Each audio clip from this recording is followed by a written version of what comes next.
Baik, Assalamualaikum warahmatullahi wabarakatuh. Salam sehat untuk kita semua. Perkenalkan, nama saya Niki Barum beserta rekan kerja saya Arti Kirana.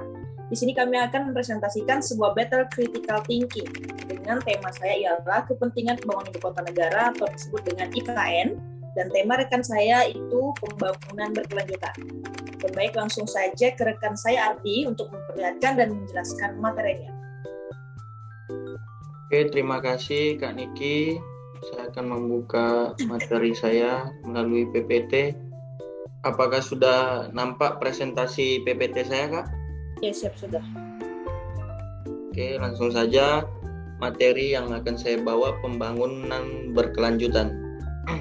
Kalau kita berbicara pembangunan berkelanjutan ini, justru berkaitan dengan kota hijau. Apa itu kota hijau? Merupakan sebuah metafora dari kota berkelanjutan sehingga erat kaitannya dengan pembangunan berkelanjutan yang dikenal dengan pembangunan berbasis green growth. Selanjutnya, dalam konsep pembangunan berkelanjutan itu sendiri sebenarnya ada dirumuskan untuk mencegah atau mengurangi dampak pemekaran kota yang tidak terstruktur atau urban sprawl, sehingga kota menjadi tidak efisien dan efektif dalam melayani kehidupan di dalamnya. Selanjutnya kita langsung masuk ke pendahuluan saja. Apa itu sebenarnya lebih detail konsep pembangunan berkelanjutan? Konsep pembangunan berkelanjutan pada prinsipnya menyatakan bahwa pembangunan generasi sekarang jangan sampai memerlukan kompromi dari generasi yang akan datang melalui pengorbanan mereka dalam bentuk kesejahteraan sosial yang lebih rendah daripada kesejahteraan generasi saat ini. Apa yang dimaksud dengan kesejahteraan sosial di sini adalah kesejahteraan ekonomi, kesejahteraan sosial yang mencakup kesehatan dan pendidikan, serta kesejahteraan lingkungan. Selanjutnya, adapun penguat pembangunan berkelanjutan berupa berkelanjutan ekonomi, berkelanjutan sosial, dan berkelanjutan lingkungan. Yang ketiganya harus berkembang secara seimbang dan merata. Dan kalau tidak, pembangunan akan terjebak di dalam model pembangunan konvensional yang menekankan pertumbuhan ekonomi saja dan setelah itu meninggalkan perkembangan sosial dan lingkungan. Pembahasan. Definisi dari pembangunan berkelanjutan itu sendiri sudah lama sejak diperkenalkan oleh World Commission on Environment and Development atau yang disingkat WCED. Tertulis dalam Our Common Future atau laporan Brundtland. Sampai era masa kini masih masuk dalam aspek perdebatan antara para ahli lingkungan. Hal ini dapat menimbulkan banyak interpretasi definisi mengenai pembangunan berkelanjutan. Pembangunan berkelanjutan adalah upaya untuk memenuhi sebuah kebutuhan dasar yang mencakup semua dan berkembang menjadi kesempatan yang guna untuk memuaskan aspirasi manusia untuk kehidupan yang lebih layak. Hal yang mendukung di dalam berkelanjutan dapat digambarkan menjadi 3 pilar, yaitu ada aspek sosial yang dikenal sebagai kebutuhan standar manusia, aspek lingkungan yang sebagai ekologi dan bumi, dan aspek ekonomi yang dikenal sebagai uang atau keuntungan. Lalu ada beberapa menurut para ahli yang menyangkut arti pembangunan berkelanjutan. Antara lain seperti menurut Budiharjo dan Sujarto mengatakan pengertian pembangunan berkelanjutan adalah suatu kota yang di dalamnya ada perkembangan yang mampu memenuhi kebutuhan masyarakat di era masa kini. Berkompetisi dalam ekonomi global dengan mempertahankan keserasian lingkungan sosial, budaya, politik, dan pertahanan keamanan tanpa mengabaikan atau mengurangi kemampuan generasi mendatang dalam pemenuhan kebutuhan mereka Lalu adapun menurut Sudarta PhD yang dikutip dalam bukunya yang berjudul Object pada tahun 2007, ia mengatakan bahwa pengertian pembangunan berkelanjutan ialah sebuah konsep pembangunan yang menyelaraskan kepentingan pembangunan dengan pengelolaan lingkungan. Selanjutnya kita masuk ke prinsip-prinsip pembangunan berkelanjutan. Dalam prinsip pembangunan berkelanjutan, memang diakui bahwa konsep keberlanjutan merupakan konsep yang sederhana namun kompleks. Maka dari itu, sehingga pengertian keberlanjutan pun sangat multidimensi dan multi-interpretasi. Pada konsep keberlanjutan ini paling tidak mengandung dua dimensi. Yang pertama, dimensi waktu, karena keberlanjutan tidak lain menyangkut apa yang akan terjadi di masa yang akan datang. Yang kedua, dimensi interaksi antara sistem ekonomi dan sistem sumber daya alam dan lingkungan. PZ sedikit melihat pada aspek keberlanjutan dari sisi yang berbeda, bahwa PZ melihat bahwa keberlanjutan memiliki pengertian statik dan dinamik.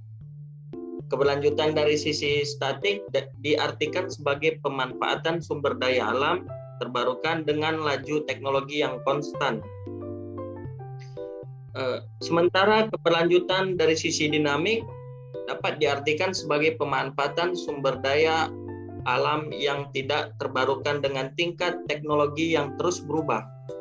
Ada dua hal yang secara implisit menjadi perhatian dalam konsep Brundtland tersebut. Antara lain yaitu yang pertama, menyangkut pentingnya memperhatikan kendala sumber daya alam dan lingkungan terhadap pola pembangunan dan konsumsi. Dua, menyangkut perhatian pada kesejahteraan well-being generasi mendatang. Pada konsep pembangunan berkelanjutan atau yang disebut atau yang sering dikenal sustainable development terjadi atau mempunyai beberapa prinsip penting, yaitu satu, pengembangan harus memenuhi kebutuhan masa kini tanpa mengorbankan hak pemenuhan kebutuhan generasi yang akan datang.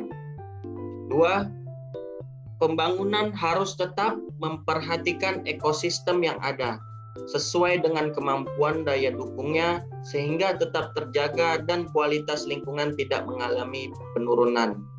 Tiga, setiap kegiatan pembangunan harus selalu mewujudkan kepentingan kelompok atau masyarakat lain dimanapun berada serta mengindahkan keberadaan kehidupan sekarang maupun masa yang akan datang. 4. Pembangunan berkelanjutan bertujuan untuk meningkatkan kualitas hidup manusia dalam segala aspek, baik fisik, rohani, sosial, dan budaya dalam jangka panjang, dengan tidak memboroskan dan tidak merusak sumber daya alam yang ada, serta tidak melampaui kapasitas daya dukungnya. Lalu ada dua hal yang secara implisit menjadi perhatian dalam konsep Brundtland tersebut. Pertama, menyangkut pentingnya memperhatikan kendala sumber daya alam dan lingkungan terhadap pola pembangunan dan konsumsi. Kedua, menyangkut perhatian pada kesejahteraan generasi yang akan datang. Hal 1968 menyatakan bahwa asumsi keberlanjutan paling tidak terletak pada 3 aksioma dasar. Yang pertama, perlakuan masa kini dan masa yang akan datang menempatkan nilai positif dalam jangka panjang. Yang kedua, menyadari bahwa ada aset lingkungan memberikan kontribusi terhadap ekonomi well-being. 3. Mengetahui kendala akibat implikasi yang timbul pada aset lingkungan.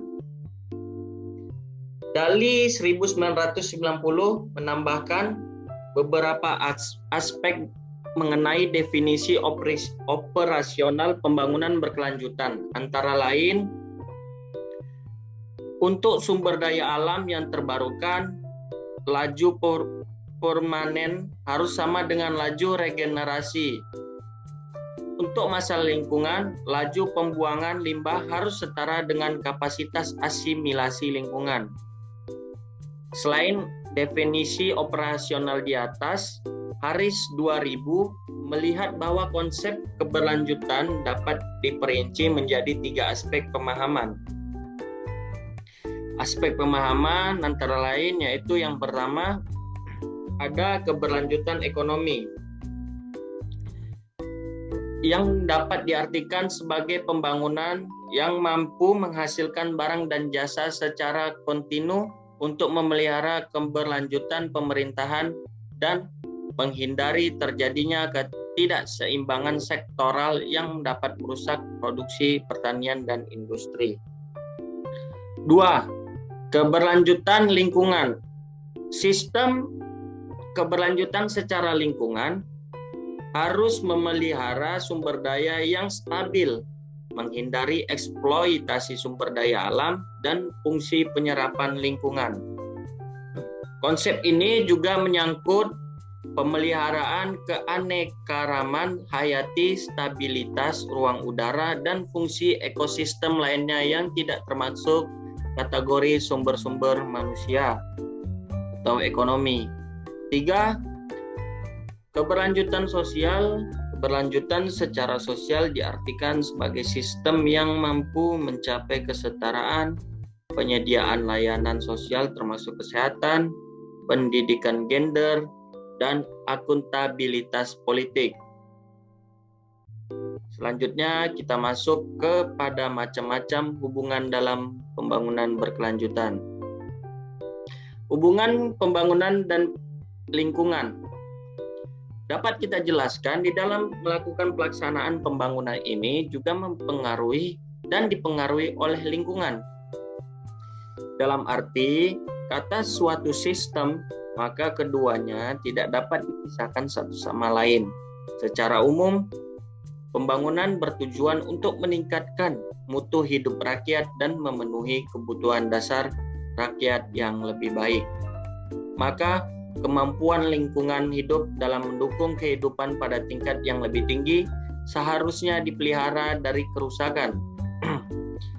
Pemeliharaan lingkungan hidup diupayakan dalam rangka menghindari terjadinya kepunahan kehidupan. Dengan kata lain, apabila terjadi kerusakan, kemerosotan yang parah pada ekosistem tempat hidup manusia, maka ke depannya kehidupan manusia akan mengalami kesulitan yang banyak.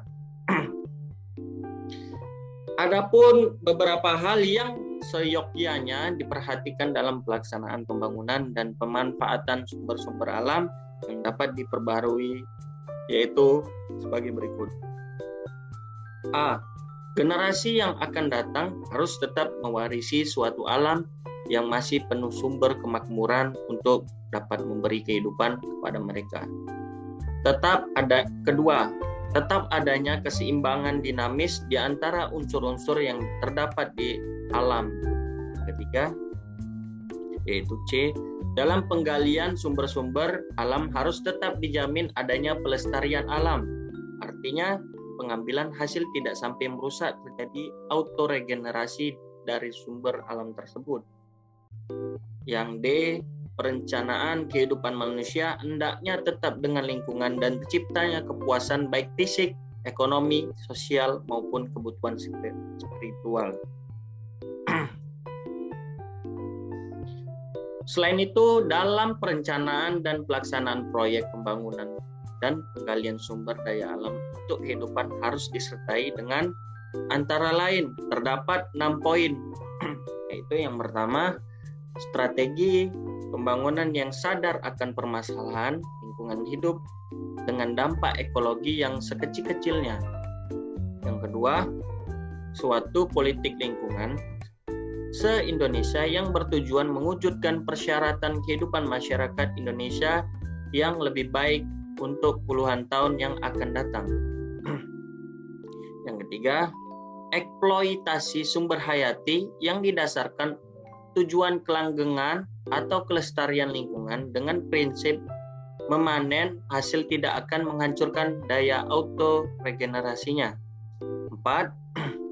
Perencanaan pembangunan dalam rangka memenuhi kebutuhan penghidupan hendaknya dengan tujuan mencapai suatu keseimbangan dinamis dengan lingkungan hingga memberikan keuntungan secara fisik, ekonomi, sosial, dan spiritual. 5. Usahakan agar sebagian hasil pembangunan dapat dipergunakan untuk memperbaiki kerusakan lingkungan akibat proyek pembangunan dalam rangka menjaga kelestarian lingkungan. Yang terakhir, itu yang keenam, pemakaian sumber alam tidak dapat diganti, harus hemat dan efisien mungkin. Lalu yang B, hubungan ekonomi dan pembangunan. Adapun hubungan pembangunan ada juga berhubungan dengan ekonomi. Pembangunan ekonomi dipandang sebagai suatu proses pembangunan yang terjadi secara terus-menerus dan bersifat negatif dan dinamis. Pembangunan ekonomi juga dipandang sebagai sebuah proses transformasi yang ditandai secara struktural. Schumpeter mengartikan juga tentang pembangunan ekonomi sebagai perubahan yang spontan dan terputus-putus pada saluran arus sirkuler yang mana merupakan gangguan terhadap keseimbangan yang selalu mengubah dan mengganti keadaan keseimbangan sebelumnya. Pembangunan ekonomi menjadi penopang utama atas keberhasilan suatu negara.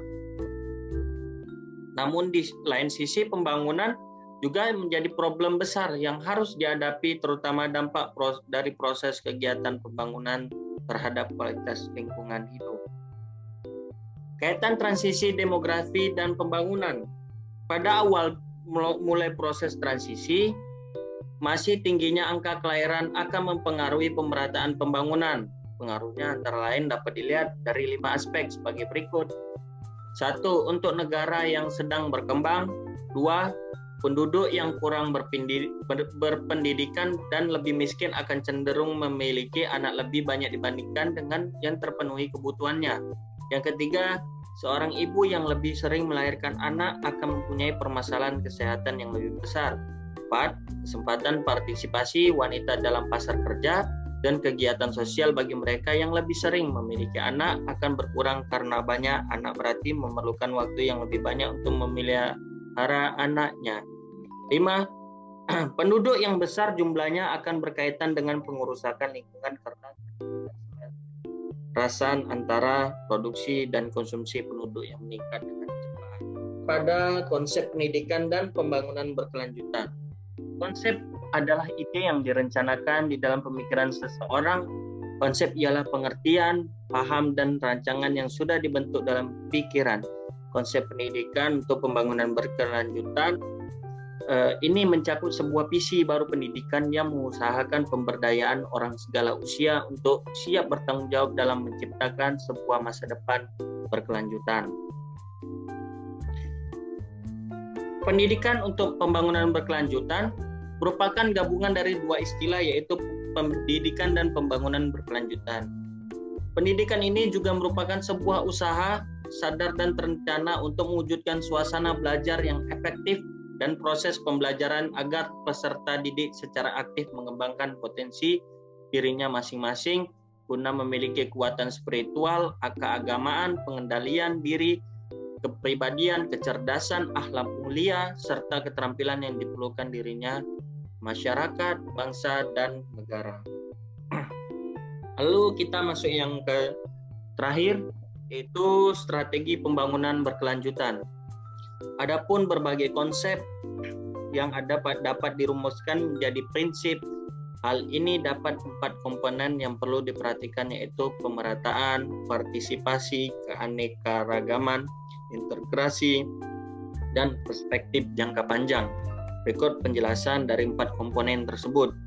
Pembangunan Yang pertama, yang menjamin pemerataan keadilan sosial. Pemerataan adalah konsep yang relatif dan tidak secara langsung dapat diukur.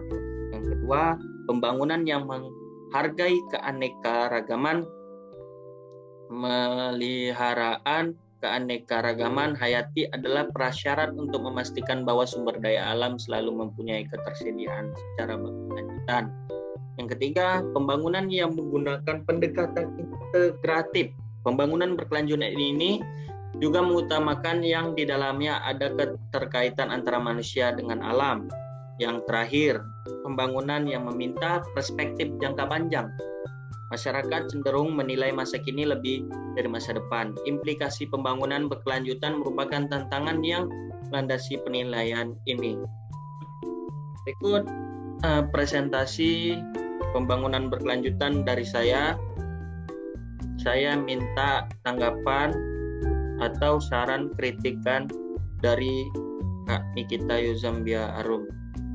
Dipersilakan. Oke, baik. Yang saya telah dan saya mendengarkan itu, pembangunan berkelanjutan itu kan suatu proses pembangunan lahan, kota, bisnis, maupun masyarakat yang memiliki prinsip itu memenuhi kebutuhan sekarang tanpa mengorbankan pemenuhan kebutuhan yang akan datang. Dan saya ambil contohnya, itu ada di Tanjung Pinang. Ini pembangunan flyover atau yang disebut dengan jalan melayang yang lokasinya ada di jalan masuk arah ke Dompa. Nah, kalau saya telaah, saya berpikir, kenapa sih pemerintahan tidak mau jalan itu di daerah Kota Piring ataupun di Batu 8, dari Batu 7 hingga Batu 8 bawah, dan dari Batu 8 atas sampai dengan Polres Batu 4, sampai dengan di daerah Medan. Dan saran saya itu lebih baik anggaran itu digunakan untuk memperbaiki jalan yang udah berlobang agar ya masyarakat di Tanjung Pinang ini tidak kesusahan dengan adanya kerusakan jalannya PDAM rumah mereka masing-masing. Bukan gitu, Ardi? Nah, Kak, sudah bagus kritikan dan sarannya.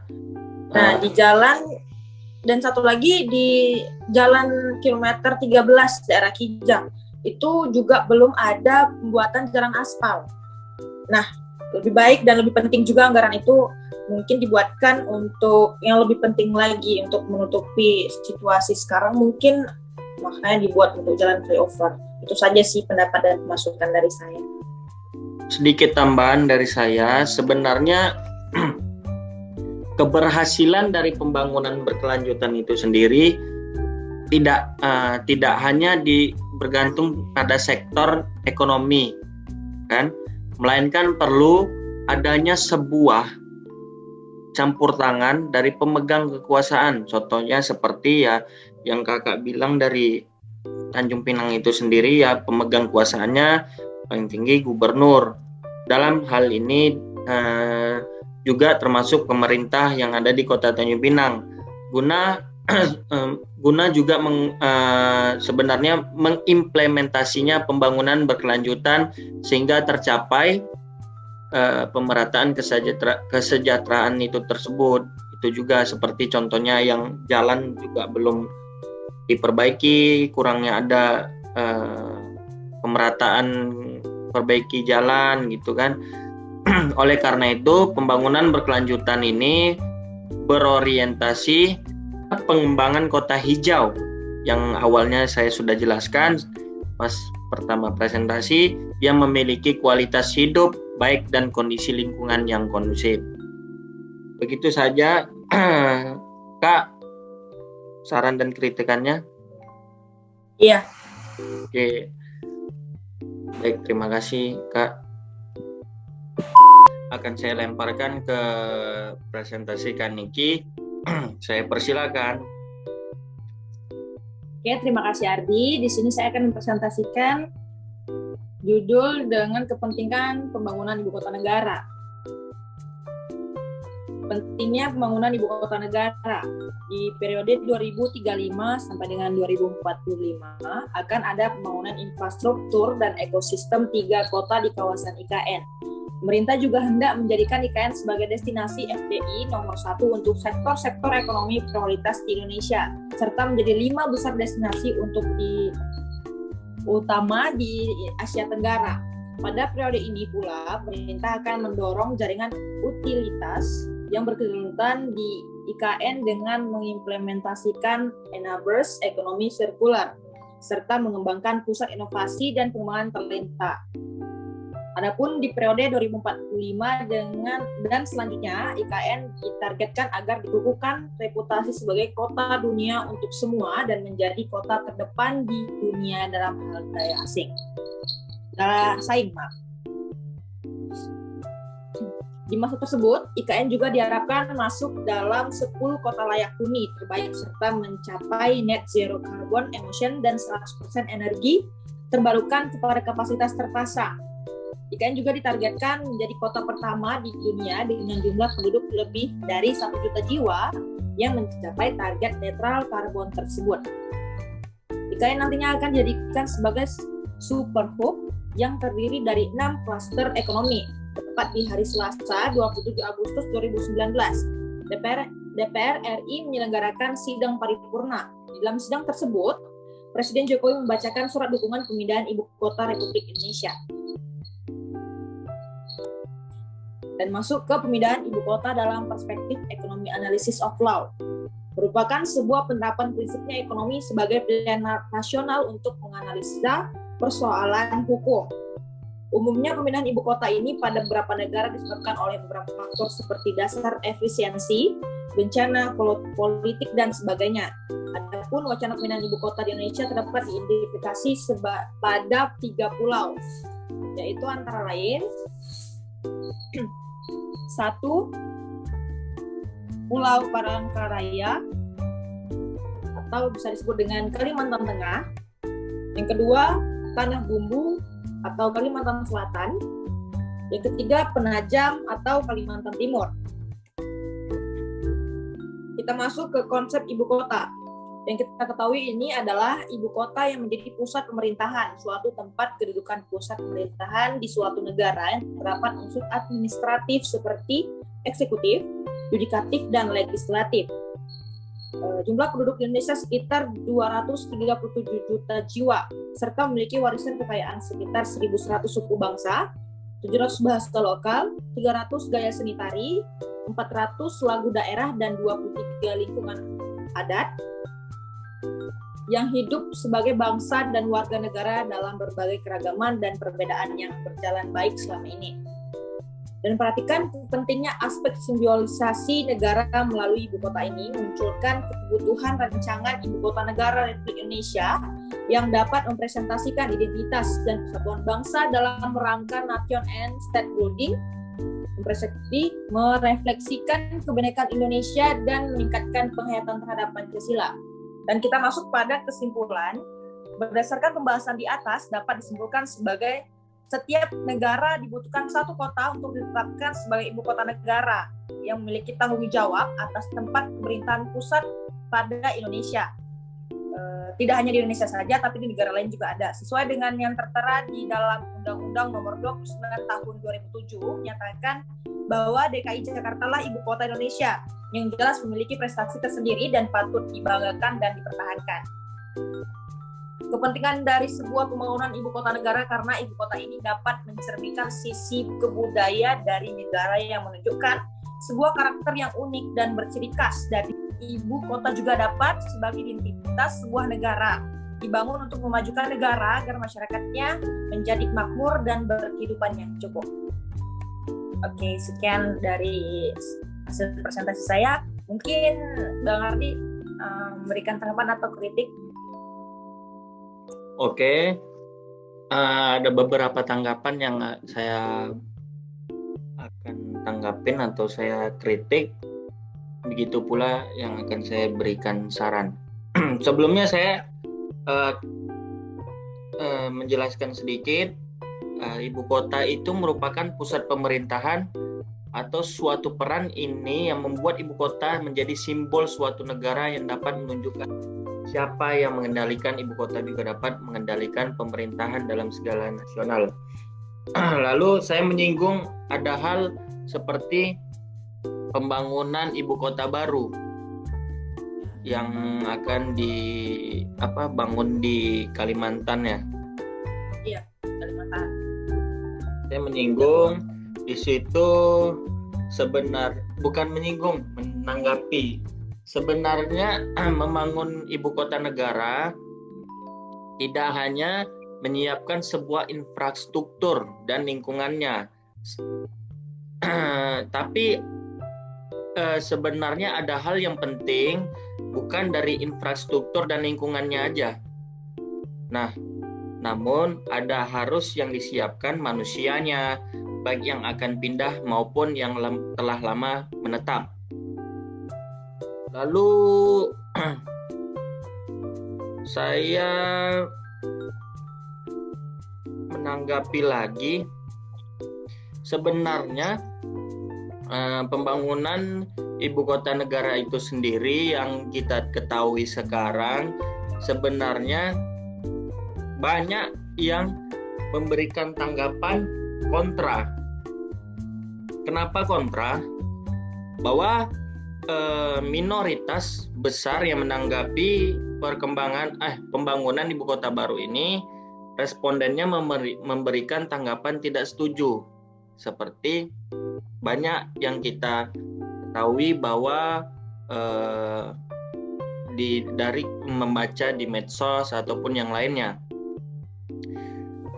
Mengapa tidak setuju? Karena terkait pemindahan ibu kota itu sendiri, minoritas besar menganggap bahwa belum ada persiapan yang matang dan maksimal dari pemerintahan terkait kebijakan itu.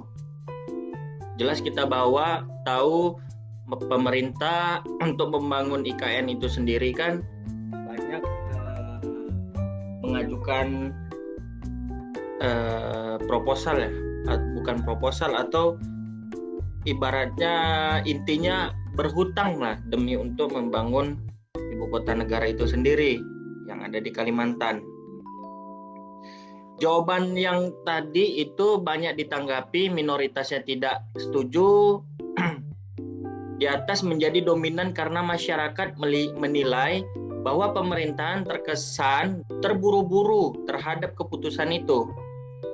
Hal ini dikarenakan keputusan yang dibuat baru diketahui oleh masyarakat pada beberapa bulan terakhir dan masyarakat menganggap pemerintahan kurang terbuka, terutama tidak adanya sosialisasi secara terbuka oleh pemerintah kepada masyarakat luas terkait kebijakan itu. Jadi jelas kita ketahui kurang matangnya perencanaan, terus kurangnya terbuka kebijakan, terus banyak hal-hal yang membuat minoritasnya masyarakat Indonesia ini kurang setuju dengan pembangunan IKN itu sendiri. Lalu saran saya untuk makalah Kak Niki sudah lengkap presentasinya, terus perlu dijelaskan lagi di situ presentasinya bahwa mencakup atau lebih dalam tentang pembangunan ibu kota baru ini, karena di presentasi Kak Niki sedikit kurang dalam lah mengenai pentingnya pembangunan ibu kota negara ini. Mungkin lebih ke tanggapan masyarakat ataupun kebijakannya ataupun efek negatif atau positif jika ibu kota dibangun di Kalimantan. Begitu saja sih saran dan kritik tanggapan saya. Baik, terima kasih Bang Ardi atas saran dan kritiknya. Oke, baik, terima kasih atas rekan saya Ardi Kirana yang sudi untuk Better Critical Thinking dalam mata kuliah teori pembangunan yang telah kami paparkan sebelum-sebelumnya. Mungkin ada kesalahan atau kekurangan yang belum Anda semua ketahui atau Anda semua belum jelas. Oke, kami akhiri dengan Assalamualaikum warahmatullahi warahmatullahi wabarakatuh.